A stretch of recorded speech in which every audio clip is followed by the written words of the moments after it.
What could possibly be satisfying about watching somebody destroy a charity that's done so much good work in our community?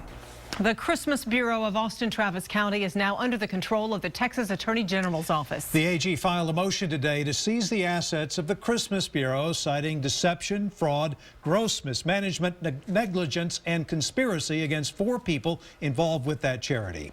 KXAN lead investigator Chris Willis was in the courtroom today. He's here live with our top story. Chris. Robert and Leslie, good evening to you. At the center of the Christmas Bureau debacle is President Shawn Washington. He's under a criminal investigation by Austin police and now is at the heart of the Attorney General's motion filed today to seize the assets of the charity as they look at where the charity's money has gone. The AG's motion today lists 4 defendants. President Shawn Washington and his wife Michelle, a director for the nonprofit. It also lists the former president, Clift Bowman, and the former director, Cynthia Colpart. The state claims the defendants breached their statutory fiduciary duties and charitable trust. But to put that into layman's terms, they are accused of soliciting tens of thousands of dollars to help needy kids and spent that money on themselves. Historically, the Christmas Bureau starts with about $80,000 for the upcoming holiday season. That money reportedly gone. And the motion today listed $26,000 in the past 3 months that have come in through a PayPal account. That balance is now $210. We told you last week that Shawn Washington was convicted in August of methamphetamine charges busted at a local strip club. His prior convictions of theft date back to the early 90s. His last known address in Bastrop is ransacked, and it appears Washington left in a hurry. A neighbor there told us he suspected drug activity at the home. The AG's office believes Washington is now in Killeen, but nobody can seem to find him.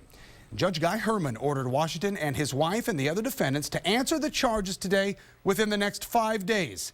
And the Attorney General's office will look at every dollar spent by the charity while a separate criminal investigation takes place by APD.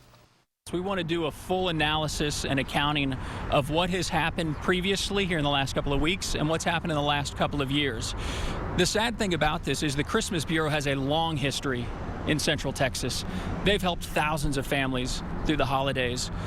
At some point, that went wrong. We need to find out when that went wrong and hold those accountable. Certainly, background checks are something that any business or nonprofit should be doing on any of the people that they're putting into a fiduciary capacity.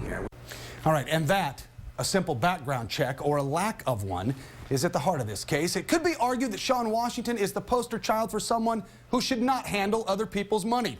Our background check found multiple felony convictions for theft, burglary, credit card abuse, and forgery.